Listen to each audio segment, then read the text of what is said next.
Bonjour Éric Brocardi, merci beaucoup d'être avec nous. La tempête a commencé cette nuit dans le quart nord-ouest. Plus de 3200 pompiers étaient mobilisés.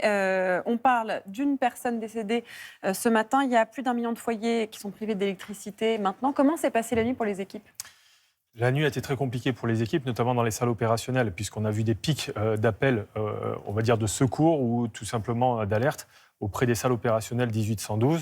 On prend l'exemple simplement du Finistère. Ils étaient entre 2700 et 3000 appels durant toute la nuit, notamment avec un pic de plus de 700 appels à partir de 5 heures du matin. C'est pour vous dire l'engagement qui a été fait et la réception des appels qui a été amortie justement par le fait de pouvoir renforcer ces centres opérationnels et en même temps les casernes en préventif, ce qui a été efficace et redoutable pour justement essayer de contrer toute cette demande de distribution des secours. Alors, on vous a appelé pour quel type d'intervention ? C'est essentiellement des inquiétudes déjà dans un premier temps, et puis des nécessités de faire des reconnaissances et des nécessités aussi de rassurer les gens, parce que quelque part, quand on a un branchage qui tombe ou tout simplement des lignes électriques qui sont coupées par le fait de chute d'arbres ou de branches, tout simplement, il va falloir, signaler au travers du centre opérationnel départemental qui est en lien avec les autres institutions comme ERDF, Enedis ou autres, de permettre justement le rétablissement de ces lignes et de pouvoir localiser et ensuite prioriser sur le terrain les actions à mener de manière juste et efficace. Parce qu'il ne s'agit pas d'envoyer tous les moyens sur une zone alors que nous pourrions en avoir besoin d'ailleurs. Et c'est surtout d'ajuster la commande de les opérations par rapport à la demande effectuée sur le terrain. Je prends un exemple très simple. La préfecture de la Manche vient de faire une demande massif de matériel de tronçonnage et de déblaiement pour justement essayer de dégager les routes. Parce qu'aujourd'hui, ce qui prime, c'est des actions d'interservice avec l'ensemble des acteurs des municipalités, des conseils départementaux, des préfectures et des sapeurs-pompiers. Justement, Valérie Maurice le disait, la tempête n'est pas terminée. Il y en a d'ailleurs une autre qui arrive derrière. Est-ce qu'on est assez bien préparé ? Est-ce que les mesures de précaution ont été prises ? Alors, les mesures de précaution ont été prises. Il y a eu des facteurs très favorables par rapport à cette mesure de prévention qui ont été menées, par rapport à l'information destinée au grand public, par rapport vous aussi au niveau des médias qui a pu donner le ton à un moment donné de la vigilance à apporter. Vous avez fait une case là-dessus, c'était extrêmement important. Il y a beaucoup de prévention. Exactement. Mais néanmoins, on était dans une phase bénéfique. Pourquoi ? Parce qu'on était sur un jour férié. Sur le reste du territoire national, il ne faisait pas forcément très beau. Ça s'est passé la nuit, donc les gens restaient chez eux. Donc c'était presque facile d'appliquer et d'être réceptif aux informations. C'est plus compliqué la journée. Exactement. Mais néanmoins, nous avons toujours des comportements aujourd'hui qui sont assez décalés par rapport aux demandes de vigilance à avoir. Il faut quand même se souvenir de la tempête Patricia, où il y a eu malheureusement une personne décédée, malgré une vigilance orange et d'interdiction en noyade. Donc, mais alors justement, vous le dites, on l'a vu dans les journaux, les gens qui restent, qui prennent des photos, qui vont se promener. Qu'est-ce que vous avez envie de leur dire à ces gens, alors que pourtant on les a prévenus, on les a prévenus de la vigilance ? La curiosité doit rester au garage. Ils doivent rester chez eux. Ils doivent laisser... Parce que vous, ça vous met également en danger. En permanence. Il faut bien comprendre que lorsque les sapeurs-pompiers s'engagent pour sauver quelqu'un, c'est quelque part la personne s'est mise en danger dans des situations comme celle-ci. Donc il est évident aujourd'hui, quand on donne des consignes de rester chez soi, d'être à l'abri, oui, vous avez des chutes d'arbres parfois qui arrivent dans les maisons, qui arrivent sur les maisons, bien sûr. Et pour autant, pas de blessés. Bien entendu, vous avez des branches qui arrivent directement et qui tombent dans votre jardin. Ce n'est pas une priorité pour les sapeurs-pompiers. Il ne faut pas aller de suite. Vous avez encore des risques de chute d'arbres et de branchage parce que ça a été gorgé d'eau pendant la nuit au niveau des sols. Et en même temps, les branches ont été parfaitement affaiblies par le sujet des vents. Alors, qu'est-ce qu'il ne faut surtout pas faire ?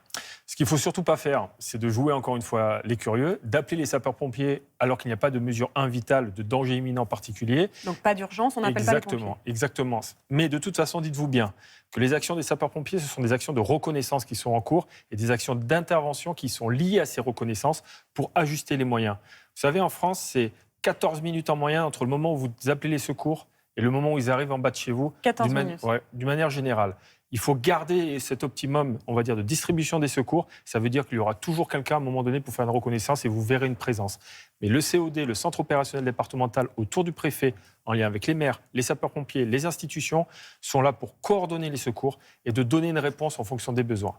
Le 112 reste le numéro d'urgence. Vous le savez, il y a des coupures d'électricité. Le moyen le plus sûr, c'est de faire le 112 parce que ça va venir taper sur l'ensemble des réseaux téléphoniques et quelque part arriver sur... Seulement en cas d'urgence. Seulement en cas d'urgence. Comment vous vous préparez, vous, aujourd'hui ? Est-ce qu'il y a un dispositif particulier ? Parce que concrètement, il y a de plus en plus de tempêtes. Alors, de plus en plus de risques naturels. Plus de risques. Est-ce que vous êtes formé aujourd'hui à ça ? Bien sûr qu'on est formé. Et vous le voyez déjà à la télé, il y a deux niveaux. Il y a un niveau déjà où on se forme au travers des retours d'expérience que l'on a fait. Vous avez évoqué pas mal d'éléments en termes de chronologie. On a parlé des tempêtes de 87, de 99. Il y a 99, il y a aussi Xynthia. On a oublié, c'était en Xynthia, 2010. faut se souvenir aussi des inondations de 2015, il faut aussi parler des feux de forêt, il faut aussi parler de ce qui s'est passé avec la tempête Alex et la tempête Aline. Donc nécessairement aujourd'hui, quand vous voyez des images aujourd'hui de sapeurs-pompiers, ce sont des moyens qu'on utilise aussi en feux de forêt. Pour travailler. Pour travailler. Donc ça veut dire que, un, on s'est équipé, deux, on s'est spécialisé avec le temps. Mais néanmoins, aujourd'hui, l'objectif, c'est la culture de protection civile, la culture du risque à l'intérieur des foyers. C'est ça aujourd'hui qui doit prédominer et qui va toucher tous les secteurs ministériels et sur lesquels la Fédération nationale des sapeurs-pompiers de France milite pour justement, dès le plus jeune âge, capter ces intentions-là. Et vous, est-ce que vous êtes formé à ça ? Alors, moi, personnellement, oui, évidemment, par rapport à la culture du risque. Mais est-ce que c'est de plus en plus le cas ? Mais je vais vous donner un exemple très simple en termes de risque. On sort du contexte naturel, on rentre dans quelque chose de beaucoup plus, on va dire, familial. Quand vous êtes jeune maman et que vous commencez à vous apercevoir que vous n'êtes pas formé aux gestes qui sauvent, déjà, il y a un manque. Donc, ça veut dire que globalement, si vous partez de ce postulat-là, ça veut dire qu'il y a encore du travail à faire en amont. Ce n'est pas normal aujourd'hui en France qu'on, malheureusement, on décède lors d'un incendie domestique. Ce n'est pas normal aujourd'hui qu'il faut attendre effectivement qu'il y ait une grosse sonnette d'alarme qui soit lancée pour donner des comportements aux gens. Il faut avoir des attitudes réflexes en permanence. Il faut comprendre pourquoi on doit faire ça. Ça, vous parlez des particuliers ? Tout le monde. Des particuliers et ceux des pompiers. Exactement. On parle souvent du feu. Là, en cas de tempête, il y a du vent, il y a de l'eau. C'est quoi le plus dangereux ? Tout est dangereux. Parce que le vent est imprévisible, quelque part. Il peut tomber dans des couloirs et nécessairement emporter avec lui des toitures, des branchages ou autres. L'inondation est extrêmement redoutable. On se souvient en 2015 à Mandelieu, lorsque malheureusement nous avons constaté des décès, c'était dû à des personnes qui étaient allées dans les sous-sols avec une forte remontée des eaux.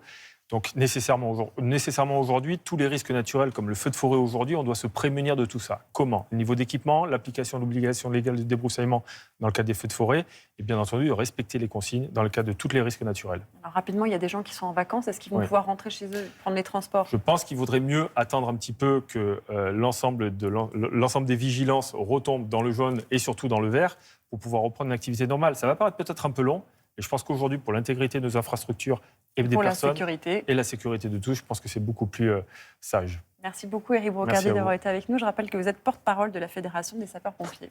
Merci à vous.